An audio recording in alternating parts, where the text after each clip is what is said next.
Hi, I'm Andrew from Rip to Shreds, and today we're going to walk through the recording of a Goregrind mincecore song with two microphones.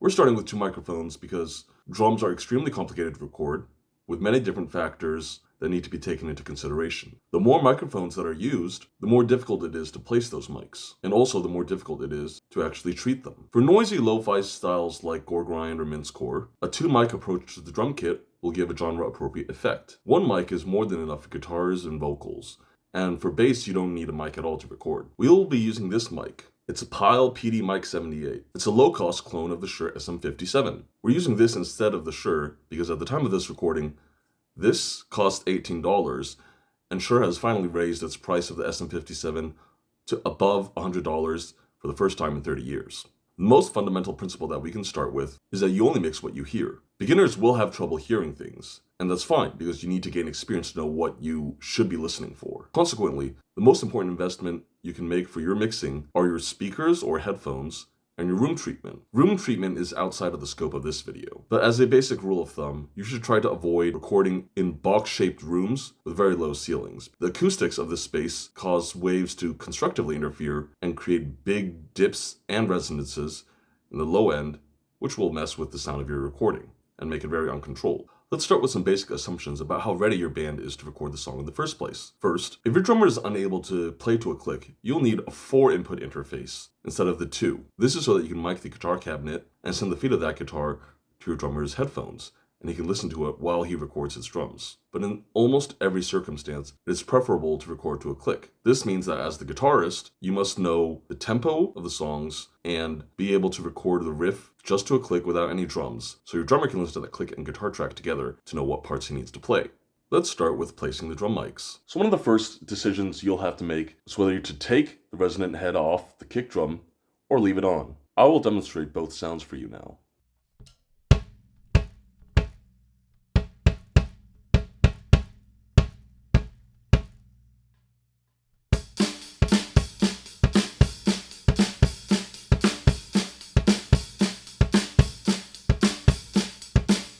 Now let's put the resonant head on the kick drum.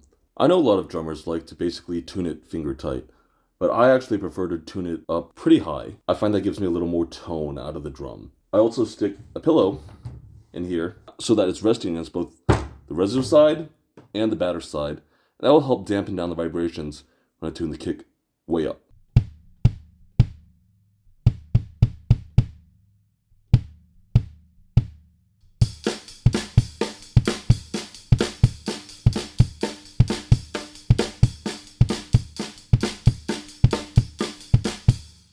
It's a little difficult to see, but I have the mic all the way inside and angled it so that's directly facing where the beater will strike the batter head.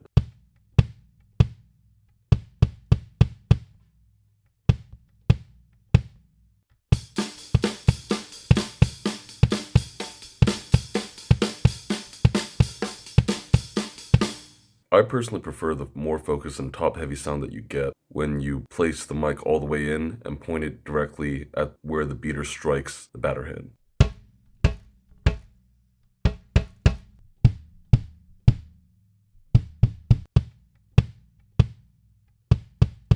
I think, especially when we're using 57 clone in an application it's not really meant to be in, which is as a kick mic, trying to pick up extra low end that it's not very good at capturing is not a great use of our time, I think. There are many ways to generate lower frequencies. I'm not quite sure if the stock plugins for Reaper can do that, but Waves has max bass and there's also Renaissance bass, or we can even sidechain a sine wave off the kick, or just use a very bassy kick sample to augment our kick. Alright, so next we have the over-the-shoulder mic, which will need to capture the entire kit, including toms, snare, and cymbals. We're pointing it directly at the snare. The Pyle is a cardioid microphone, so we're going to get a fair amount of rejection of the cymbals, and it has a pretty steep roll-off in the low end, so it's not going to pick up a ton of toms or kick. Most punk drummers are notorious cymbal bashers, so I think it will be to our advantage that this over-the-shoulder mic is going to reject most of the hi-hat and quite a bit of the cymbals as well. If you have the mic over your right shoulder, your body will also help to block a lot of the hi-hat from directly reaching the mic. If you have a very loud ride cymbal, you might want to switch to your other side so that it could reject the ride symbol instead. So let's start with the mic fairly down low, close to my shoulder, and move it up and see how the sound changes.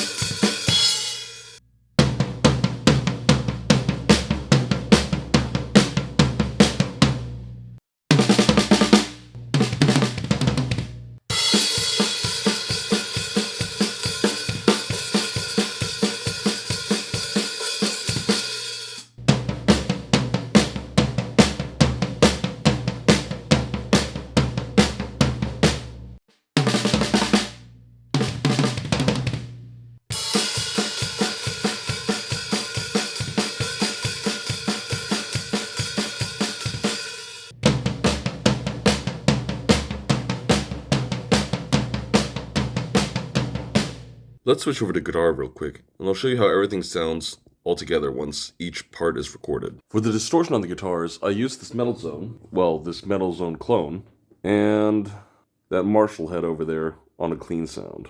I figure that anyone watching this video who is trying to record is already playing shows and owns some kind of 4x12 and some kind of tube head, but I'm not really sure what the common cheap tube heads are anymore, so I just put it on a clean sound, and everyone's got one of these metal zones. And we're going to use the same thing for bass, because if we're going to use only stock plugins on Reaper, bass needs a good distortion sound for the appropriate grindcore gore sound, and Reaper just doesn't have any good stock plugins for distortion. The microphone position on the cabinet is the biggest EQ tool that you have when recording electric guitar. Right now I have this pyle pointed directly at the center of the dust cap, and that's the brightest position. As I move it off axis, you will see it get less and less bright. Let me show you.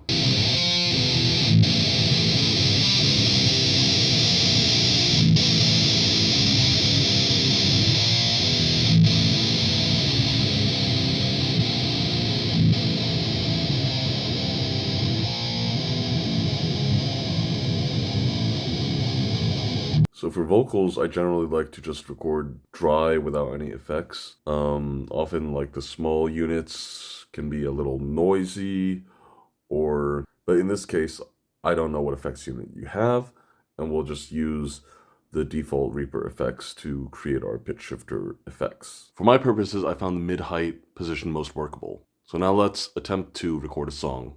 I'm pretty sure I won't be able to perform this to a click track, so I'm just going to sing the riffs in my head.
Okie doke, so we're back. There's also a couple of things that you need to take into account, especially when you're recording across multiple days instead of in a single session.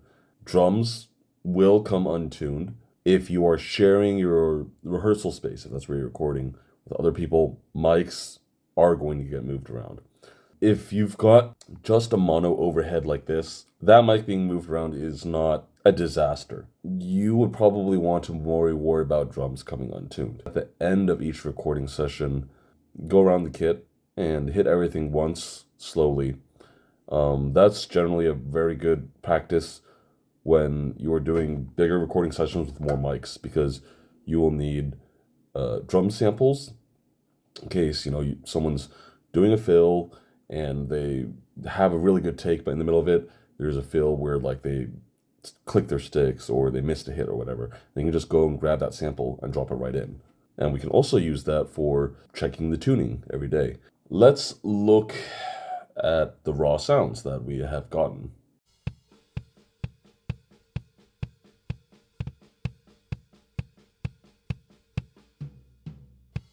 And here, of course, I'm a hack drummer, so I just deleted the kicks I actually played there and took one of these hits and just copy-pasted them in because it was pretty bad.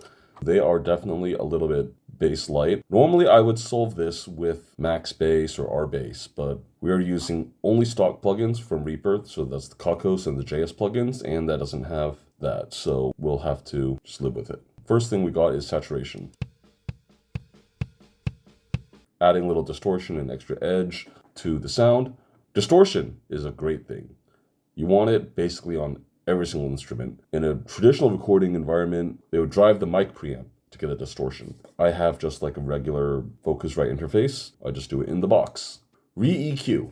From a sound perspective, all digital EQs are made equal. Though I think there is something specific about high frequency cramping with bell boosts that is specific to reEQ that's different from others. It's not something that's actually relevant for me or any of you guys. Biggest difference between this and Pro Q3 is the UI, how easy it is to use the UI, how intuitive all the controls are.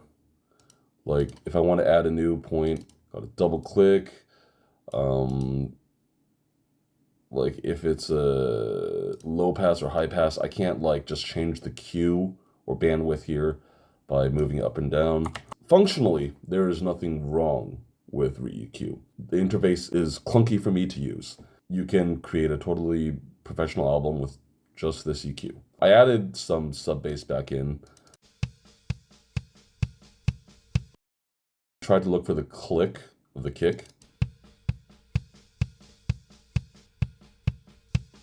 I'm trying to find the beater to give us that click and attack. If there is any EQ move that you could do almost universally across any production, it's probably scooping out that low mid area on the kick drum for metal. That's just the way we're used to hearing it. And the same goes for toms too. And it'll instantly sound deeper and more like a processed kick that we're used to. Okay, compression. I'm not a huge fan of the stock plugins UI here. If you look at the attack, most people find the useful range of a compressor's attack to be between like 3 milliseconds and like 50, like right here. That's a tiny amount.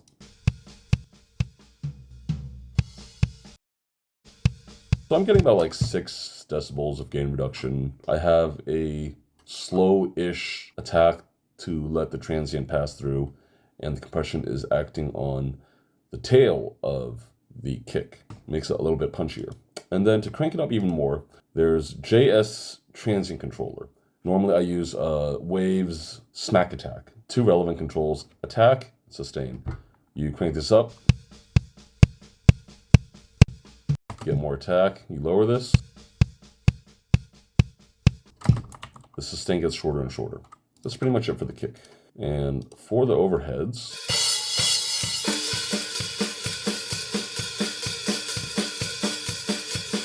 very little kick drum. We've actually got a decent amount of toms in here. So this was at the medium height. Something that you'll notice as we process this mic is that you'll hear more and more of the room ambience. My room is already treated. You can see over here, I've got like this cloud of panels right above the drums. I actually have another cloud right here, right above my mix position. I've got bass traps in every corner of the room, a whole bunch more broadband absorbing panels. My room sound in this room is going to be a lot more controlled than maybe your garage or your practice space.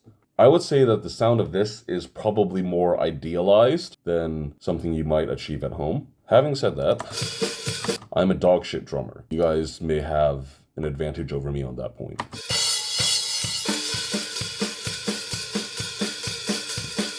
So I'm still getting quite a bit of hi-hat in there. I've tried to learn to be a lighter hitter with my right hand. I rolled off more of the low end because I just didn't really want it. I'm trying to find the snare fundamental and boost that so we get more snare out of our one overhead mic.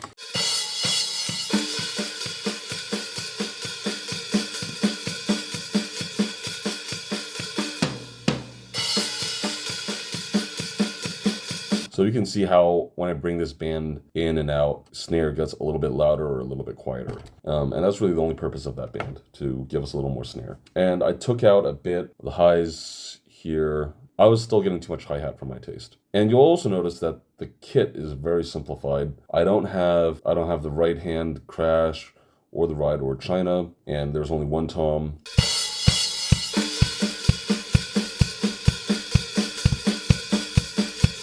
Does sound very lopsided towards the kick right now. I did set the level of the kick and the overhead mic in context of the other instruments. And that's another thing that you will have to learn through experience, that you don't want to solo out instrument groups or instruments because it sounds overwhelming on its own. But when you bring in everything else, it's pretty normal.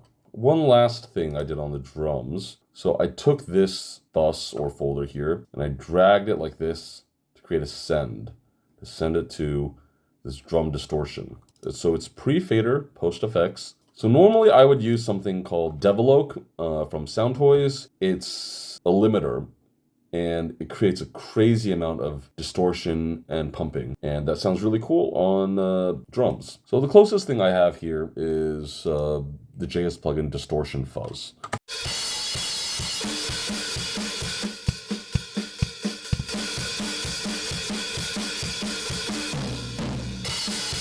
And I think you'll notice that most on the blast beat here.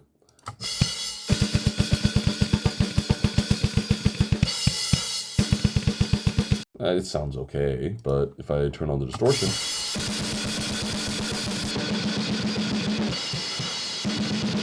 I do need this EQ here. Again, boost a little bit at the snare fundamental, low pass it to take out like that really searing cymbal distortion. But you can hear a big difference on the blast beat.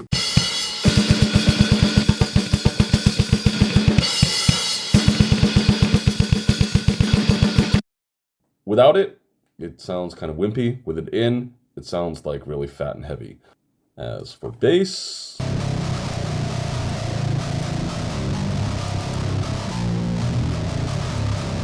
that's just this Metal Zone clone here. You just need fuzzy, distorted bass. When I look at this sausaged out waveform, it looks pretty compressed to me already. Taking out some of the nasty sizzle up here. And here I have a dip at the snare fundamental. This is so that we can hear the snare more clearly. And I just didn't want that much bass, so I did a bit of a high pass here. For a lot of you mixing at home, you will have troubles with low sub bass. I don't even have a subwoofer here. Our tracks are not played on like club speakers. And especially, we're making Goregrind. It's going to be played on like the worst, cheapest broken up boombox you can find after being dumped to cassette tape. And cassette tape is already terrible enough as is. So we don't really worry about sub bass here. Guitars. After recording these, I realized I probably should have moved the mic back towards the center. After hearing everything in context, there wasn't quite enough highs for me. So I was a little more heavy-handed with the EQ of the guitar here. Another reason we high pass on guitars and bass is we want to make room for the kick. You're barely going to be able to hear or miss the lows from the guitar to begin with. And I also felt like this guitar just wasn't bright enough. And that's why I boosted there. This little thing here, I just found that frequency really annoying.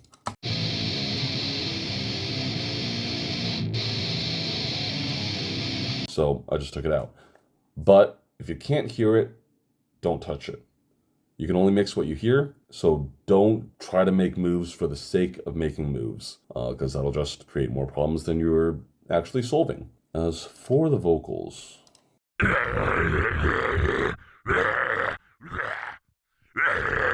I'm using a limiter here. I normally use waves, LA2A on all my vocals. I'll probably get more distortion out of the waves LA2A that I'm used to hearing on vocals. But like in a pinch, you have to compress the vocals. This will do fine. My pitch shifter, I'm just using repitch. I use this all the time. Gotta have more distortion.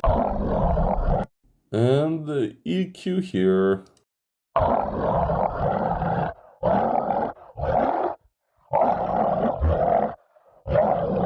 I didn't feel like there was much useful above 6K area. I want to make some more space for the snare, and I guess this is just for a little bit more intelligibility. The biggest thing that would give me problems using only stock plugins is the terrible reverb. I didn't even try putting reverb on anything here. So, delay. Again, the UI is horrendous, but if you know what you're looking for, it will work.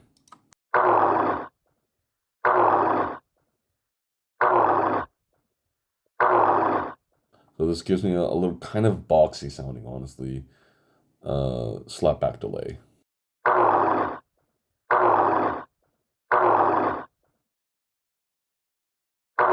Let's turn on the master bus limiter. So generally, whenever I make stuff on my master bus, I've always got a tape machine emulation. It will saturate the highs a little bit. It will shave some of the transient peaks off. So that's what I have the saturation here for. It will do kind of a similar thing. And I just slapped it with relimit.